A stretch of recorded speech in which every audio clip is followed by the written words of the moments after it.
நீங்க அறிவிச்ச அந்த நிவாரண தொகையான அந்த 20 லட்சத்தை கூட வங்கி கணக்குல போட்டுறீங்களே, ஏன் நேர்ல போய் கொடுத்து அவர் ஆறுதல் சொல்ல முடியாதா? அதையும் அந்த 20 லட்சத்தை வாங்கிட்டு ஒரு பெத்த தாய் நேற்று ஒரு காணொலியை பார்த்தேன், எவ்வளவு கேவலம். பையன் என்னன்னு நினைச்சு அந்த கட்சிக்கு போனானோ, பிறந்ததுலேருந்து என் பையன் அந்த கட்சியாவே நினைச்சேன். பூத்துலேயும் உட்காருவியான். என் பையன் நினைச்சது நிறைவேற வேணும், அதுதான் எங்களுக்கு ஆசை. என்ன நிறைவேறணும்னு நினைக்கிறீங்க நீங்க? அது தலைவருக்கு வர வேணும். யாருங்கம்மா? விஜய் வர வேணும். கோவம் இல்லைங்களா உங்களுக்கு? எங்க கோவம் இல்லை. என் பையன் போனாலும் போயிட்டு போறியா, எனக்கு பையன் மாதிரி என் பயலாட்டமே இருக்கிறாரு. என் பையன் இருந்தா போதும். இல்ல, விஜயோட கூட்டத்துக்கு போய் தான் இந்த உயிரிழப்பு நடந்தது. போயிட்டு போகுது. அதுக்காக போய்த்தானே என் பையன் செத்தியான்.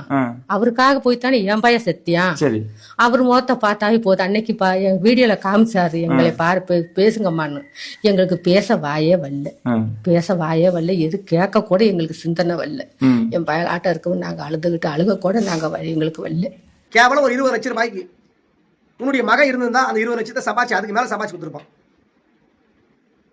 அவர் என்னமோ பல வருஷமா கட்சி தொடங்கி ஒரு 100 தேர்தலை சந்திச்சுட்டு இருப்பாரு.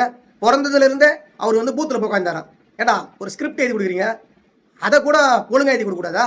பிறந்ததுல இருந்தே அவர் போய் தாபேக கட்சிக்காக பூத்துல உட்கார்ந்தாரா? ஏடா என்னடா இது வரைக்கும் ஒரு தேர்தல் கூட சந்திக்கல, எந்த பூத்துல போய் உட்காந்துருப்பான்? தலைவர் வரணுமா? என்னம்மா காசுக்காக யாருன்னா எதனா சொல்றாங்கன்னா அதை செய்யாதீங்க, ரொம்ப கேவலமாகுது. நீங்க தானே பெத்தீங்க அந்த குழந்தைய, நீங்களே இப்படி பேசுறீங்களே, உங்களுக்கு வருத்தம் இல்லை? 20 நாள் ஆகியும் உங்களை வந்து சந்திக்கலையே, உங்களை பார்க்கலையே, நேரில் வந்து பார்க்கறது கூட ஒரு துணிச்சல் இல்லாத ஒரு தலைவரை போய்